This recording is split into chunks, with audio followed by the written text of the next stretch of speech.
Hello friends, welcome back to my channel. അപ്പോൾ ഇന്ന് ഞാൻ എൻ്റെ 2025 പ്ലാനർ കാണിക്കാൻ പോവുകയാണ്. അപ്പോൾ ഞാൻ ഇപ്രാവശ്യം ആദ്യമായിട്ടാണ് ഒരു ഇയർലി പ്ലാനർ ഉണ്ടാക്കുന്നത്. 2025 ഞാനൊരു ഇയർലി പ്ലാനർ ഉണ്ടാക്കി. ഇത് ഓരോ മാസം ഉണ്ടാക്കുന്ന പ്ലാനറല്ല, ഈ ഒരു വർഷത്തിന് വേണ്ടി ഫുൾ ഉള്ളൊരു പ്ലാനറാണിത്. അപ്പോൾ ഇതാ ഞാൻ ഈ പ്ലാനർ ഇവിടെ ഉണ്ടാക്കിയെടുത്തിട്ടുണ്ട്. ഇത് A3 സൈസ് പേപ്പറിലാണ് ഞാൻ ഉണ്ടാക്കിയെടുത്തിരിക്കുന്നത്. അപ്പോൾ നമുക്ക് എൻ്റെ പ്ലാനർ എങ്ങനെ ഞാൻ ഉണ്ടാക്കിയെന്ന് കാണാം.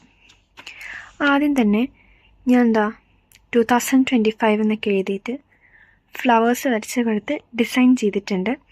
അപ്പോൾ നമ്മുടെ ഈ 2025 പ്ലാനറിൻ്റെ തീം എന്ന് പറയുന്നത് ഈ ഒരു യെല്ലോ കളർ ഫ്ലവേഴ്സാണ്. അപ്പോൾ നമുക്ക് ഫസ്റ്റ് പേജ് കാണാം. ആദ്യത്തെ പേജ് എന്ന് പറയുന്നത് കണ്ടൻസ് എന്ന് പറഞ്ഞിട്ടുള്ളൊരു പേജാണ്. ഈ ഒരു പേജിനകത്ത് വന്നിട്ട് ഇതിൽ എന്തൊക്കെ ഐഡിയാസാണ് ഉള്ളത്, എന്തൊക്കെയാണ് ഇയർലി പ്ലാനറിലുള്ളതെന്ന് ഞാൻ ഈ ഒരു കണ്ടൻസ് എന്ന് പറഞ്ഞ ഒരു പേജിൽ എഴുതിയിട്ടുണ്ട്. ഓക്കെ, അപ്പോൾ 11 കാര്യങ്ങളാണ് ഉള്ളത് ടോട്ടൽ. ആദ്യത്തെ പേജ് നമുക്ക് കാണാം. ആദ്യത്തെ പേജ് ഞാൻ 3 ആയിട്ടാണ് ഡിവൈഡ് ചെയ്തിരിക്കുന്നത്. First one resolution, second wish list, third things to stop this year 2025. അങ്ങനെ ഞാൻ 3 കാറ്റഗറി ആയിട്ടാണ് തിരിച്ചിരിക്കുന്നത്.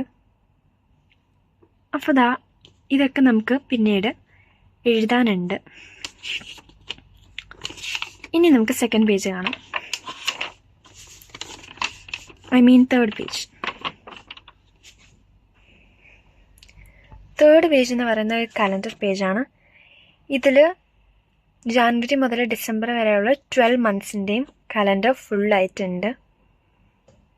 ചെറുതായിട്ടൊന്ന് ചെറിയ ബോക്സ് ആയിട്ട് വരച്ച് കൊടുത്തിട്ടുണ്ട്. അടുത്ത പേജ് മന്ത്ലി ഗോൾസ്.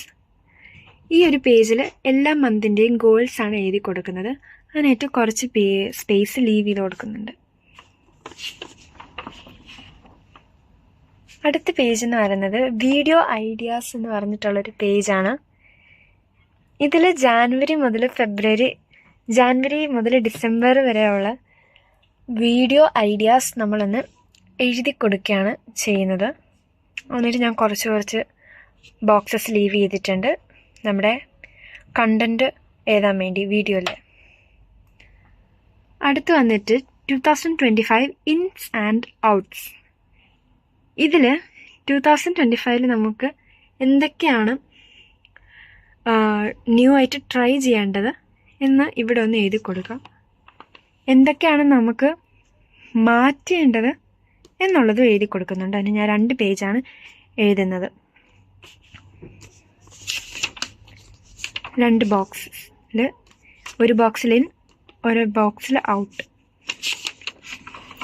ഇങ്ങനെയാണ് വന്നിട്ട്. അടുത്ത പേജ് എന്ന് പറയുന്നത് സബ്സ്ക്രൈബേഴ്സ് കൗണ്ട്.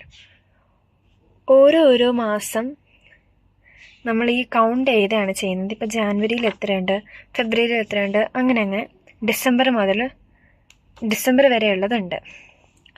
അടുത്ത് പറഞ്ഞത് വാട്ടർ ഇൻടേക്ക്. ഇതിൽ താഴെ ഒരു കീ എന്ന് പറഞ്ഞിട്ട് കൊടുത്തിട്ടുണ്ട്. ഇപ്പം നമ്മൾ ഇത്രയും ഗ്ലാസ്സസ്, ഇതിൽ എത്ര ഗ്ലാസ്സസ് വാട്ടറാണ് നമ്മൾ കുടിക്കുന്നത്, അത് നമ്മൾ ഇതിലൊന്ന് കളർ ചെയ്ത് കൊടുക്കുകയാണ്. ആ കളർ ഇവിടെ നമ്മൾ 12 ഇങ്ങനെ സർക്കിൾസ് വരയ്ക്കുന്നുണ്ട്. എന്നിട്ട് ആ ഒരു സർക്കിളിൽ എത്ര മാസമുണ്ട് ആ മാസം, എത്ര ദിവസമുണ്ട് ആ മാസത്തിൽ, അതും കൂടെ എഴുതുന്നില്ല. അത്രയും ബോക്സസാണ് ലീവ് ചെയ്യുന്നത്. അടുത്ത പേജ് സേവിങ്സ് എന്ന് പറഞ്ഞിട്ടുള്ളൊരു പേജാണ്. ഈ ഒരു പേജിൽ പ്രത്യേകിച്ചൊന്നുമില്ല. നമ്മൾ ഇതിനകത്ത് എത്ര എമൗണ്ടാണ് പൈസ ഇടുന്നത് എന്ന് എഴുതി വയ്ക്കുന്നുണ്ട്. ആദ്യം എത്ര പൈസയാണ് നമ്മൾ ഇടുന്നതെന്ന് എഴുതി വെച്ചിട്ട് പിന്നീട് അത് ഓപ്പൺ ചെയ്ത് നോക്കുകയാണ്. ഇതെല്ലാം കൂടെ നമ്മൾ ഇപ്പോൾ എത്ര KD ആണ് നമ്മൾ ഇടുന്നത് അതെല്ലാം കൂടെ പ്ലസ് ചെയ്തിട്ട് അവസാനം നമ്മുടെ എത്രയാണ് ടോട്ടൽ ഗോൾ എന്ന് പറയുന്നത്, എത്ര മണിയാണ് നമ്മുടെ ഗോൾ, അത് നമ്മളിവിടെ എഴുതി വയ്ക്കുക. അത്രയായെങ്കിൽ നമുക്കിത് ഓപ്പൺ ചെയ്യാവുന്നതാണ്. എന്നിട്ട് നമ്മൾ ഒരെണ്ണം വാങ്ങണം ഇത്. ഓക്കെ, അപ്പോൾ അത്രയേ ഉള്ളൂ ഈ ഒരു പേജ്. അടുത്ത പേജ് എന്ന് വെച്ചാൽ മന്ത്ലി ഗ്രാറ്റിറ്റ്യൂഡ്. നമ്മൾ ഓരോരോ മന്തിൻ്റെയും ഗ്രാറ്റിറ്റ്യൂഡ് എഴുതുന്ന ഒരു പേജാണ്. അതായത് ഇപ്പോൾ നമ്മൾ ഈ ഒരു ഡെയിലി ഗ്രാറ്റിറ്റ്യൂഡ് ഉണ്ട്, വീക്ക്ലി ഗ്രാറ്റിറ്റ്യൂഡ് ഉണ്ട്, അതേപോലെ ഞാൻ മന്ത്ലി ഗ്രാറ്റിറ്റ്യൂഡാണ് ചെയ്യുന്നത്.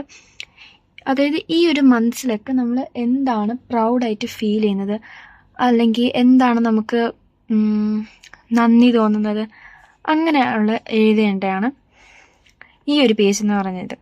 ഇതിൽ ഓരോരോ മന്തിൻ്റെയും ഞാൻ ഇങ്ങനെ എഴുതി കൊടുക്കുന്നുണ്ട്. ഇനി അടുത്ത പേജ് കാണാം. അടുത്ത പേജാണ് മന്ത്ലി പ്ലാൻ. മന്ത്ലി പ്ലാനിന് വേണ്ടി ഞാൻ കുറച്ച് വലിയ ഒരു ബോക്സാണ് ഇങ്ങനെ ലീവ് ചെയ്തേക്കുന്നത്. ഇതിൽ ഞാൻ 3 പേജസാണ് എടുത്തേക്കുന്നത്. ഓരോരോ മന്ത് എഴുതി കൊടുത്തിട്ടുണ്ട്. ഇനി അതിൻ്റെ ഗോൾ നമ്മൾ ഈ ഒരു ഗിവൺ സ്പേസിലാണ് എഴുതി കൊടുക്കുന്നത്. ഓക്കെ, അടുത്തതാണ് the last page, movies. Movies എന്ന് പറയുന്ന ഈ ഒരു പേജിൽ നമ്മൾ ഈ ഒരു 2025 നമ്മൾ ഏതൊക്കെ മൂവീസാണ് കാണുന്നത് അതൊക്കെ ഒന്ന് ആദ്യം ഇവിടെ നമ്പർ എഴുതാം. പിന്നെ അന്ന് ഏത് ദിവസമാണത് ആ ഡേറ്റ് എഴുതി കൊടുക്കാം. അത് കഴിഞ്ഞ് മൂവീൻ്റെ പേര് എഴുതുന്നുണ്ട്. ഇനി നമ്മൾ അതിന് എത്ര മാർക്ക് കൊടുക്കുമെന്നാണ്, 10ൽ എത്ര മാർക്ക് കൊടുക്കുമെന്നും എഴുതുന്നുണ്ട്. അങ്ങനെ നമ്മൾ കാണുന്ന മൂവീസ് എല്ലാം റേറ്റ് ചെയ്യാൻ വേണ്ടിയാണ് ഞാൻ ഇവിടെ ഈ ഒരു ഫുൾ പേജ് യൂസ് ചെയ്തേക്കുന്നത്. അപ്പോൾ അത്രയേ ഉള്ളൂ നമ്മുടെ പ്ലാനർ. 2025 ഇയർലി പ്ലാനറാണ് ഇത്. അപ്പോൾ വീഡിയോ ഇഷ്ടപ്പെട്ടെങ്കിൽ ലൈക്ക്, ഷെയർ ആൻഡ് സബ്സ്ക്രൈബ്. അപ്പോൾ അടുത്ത വീഡിയോയിൽ കാണാം. Bye bye.